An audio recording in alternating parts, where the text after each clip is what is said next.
Bienvenue dans cette synthèse de conjoncture du troisième trimestre 2026.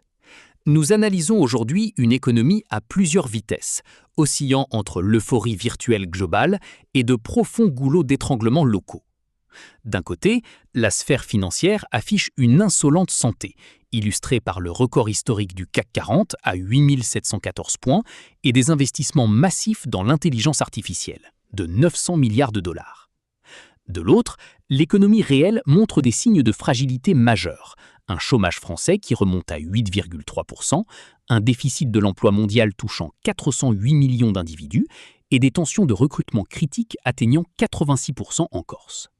Cette diapositive dresse une radiographie comparative à 4 échelles de notre diagnostic de l'été 2026. Au niveau mondial, le moteur économique est tiré par le boom de l'intelligence artificielle face à la friction de 2 milliards de travailleurs informels. L'Europe fait face à la stagnation réglementaire, au vieillissement de sa main-d'œuvre et aux restructurations de l'automobile. La France subit une atonie industrielle, un chômage à 8,3% et des obligations d'adaptation face au stress hydrique.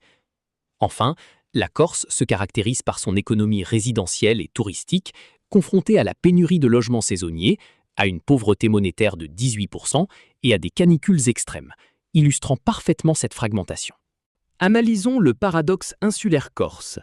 Si le taux de chômage brut s'établit à 6,6%, le nombre d'inscrits à France Travail augmente de 3,5% en catégorie A, B et C.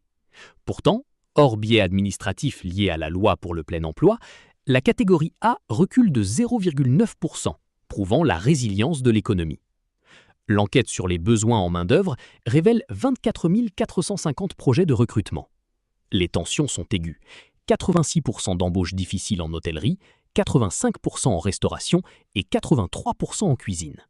Pour les serveurs, les difficultés atteignent 94%, reflétant une offre de travail totalement étranglée. Le logement saisonnier s'impose comme le verrou majeur du marché du travail insulaire en 2026. Pour attirer les 28 000 saisonniers indispensables, soit un emploi sur 5 en Corse, les recruteurs butent sur un marché immobilier saturé. Près de 40% du parc immobilier est capté par les résidences secondaires. La question cruciale posée par les candidats en entretien est devenue « Pouvez-vous me loger ?» Pour répondre à cet angle mort, la convention Action Logement et l'Agence d'aménagement durable de la Corse est entrée en vigueur le 1er août 2026. Son objectif prioritaire est de réhabiliter le bâti existant et de concevoir des solutions d'hébergement innovantes pour débloquer l'embauche estivale. L'étau social se resserre sur la Corse, qui détient le taux de pauvreté monétaire le plus élevé de France métropolitaine, avec 18% de la population touchée, grimpant à 20% en Haute-Corse. Cette précarité est diffuse. 88% des personnes pauvres vivent hors des quartiers prioritaires. 12% des actifs sont des travailleurs pauvres et 40% des salariés corses gagnent moins de 15 290 € par an. Le pouvoir d'achat est étranglé par une inflation spécifique, le coût de la vie globale étant supérieur de 7% à la moyenne provinciale et de 14% pour l'alimentation. Les familles monoparentales et les aînés de plus de 75 ans sont les premiers touchés. Tournons-nous vers la situation macroéconomique nationale française, marquée par une croissance amorphe, projetée à seulement 0,7% en 2026 et une inflation à 2,4%. L'impasse budgétaire se précise, avec un déficit d'exécution de l'État à 106,8 milliards d'euros. La charge de la dette s'élève à 34,5 milliards d'euros sur le seul premier semestre, en hausse vertigineuse de 17% sur un an. Avec une dette globale qui dépasse 3 300 milliards d'euros, la France est prise dans le piège du refinancement.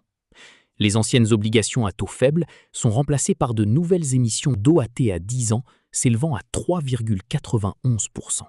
Le marché du travail français subit une dégradation transversale, avec un taux de chômage au sens du BIT qui grimpe à 8,3%, son plus haut niveau depuis l'automne 2020.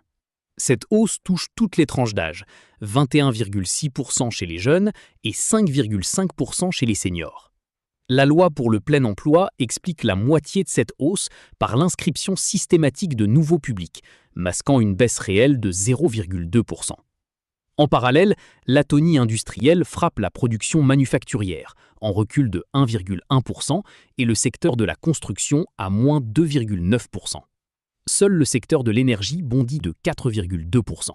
L'actualité européenne est dominée par l'échéance majeure de la directive relative à la transparence salariale.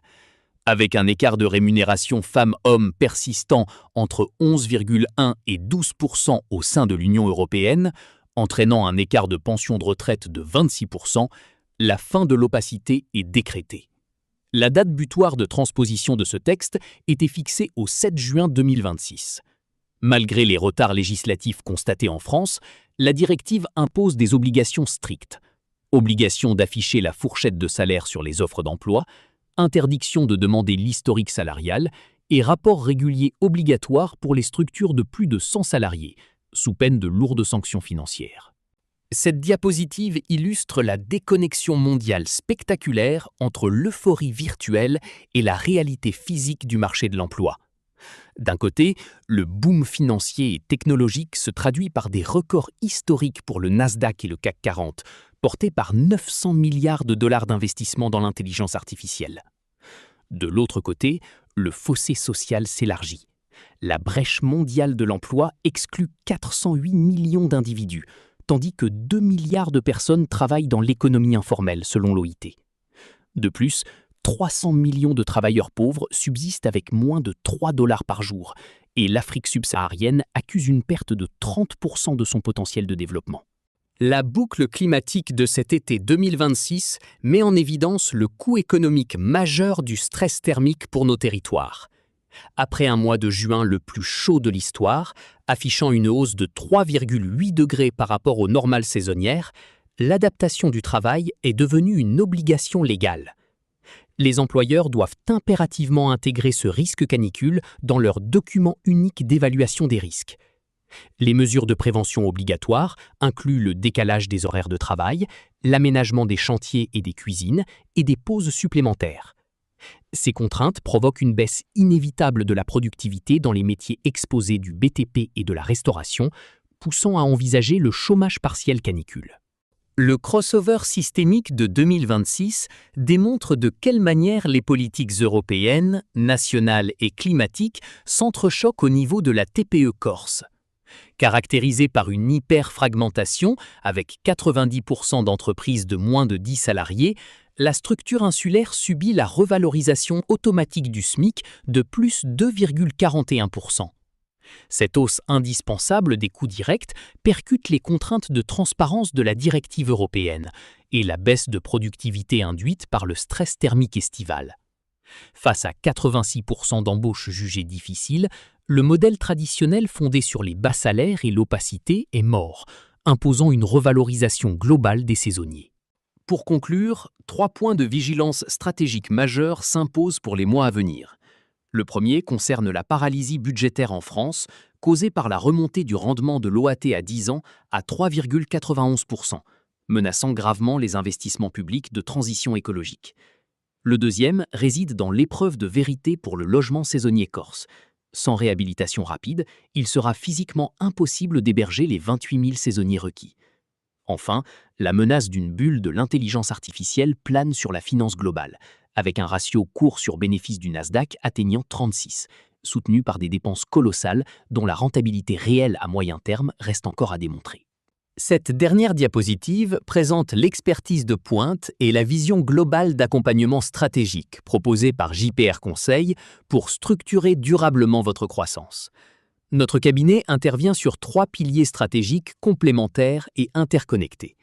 Le premier concerne la gouvernance et la stratégie d'entreprise pour le pilotage d'organisations complexes et la gestion du changement. Le deuxième pilier se concentre sur le private equity et le haut de bilan, afin de soutenir l'évaluation et le financement du capital développement des PME. Enfin, notre troisième axe lie la prospective et l'ancrage territorial, en intégrant les nouvelles technologies et l'intelligence artificielle générative au service de l'impact et du dynamisme de l'économie locale.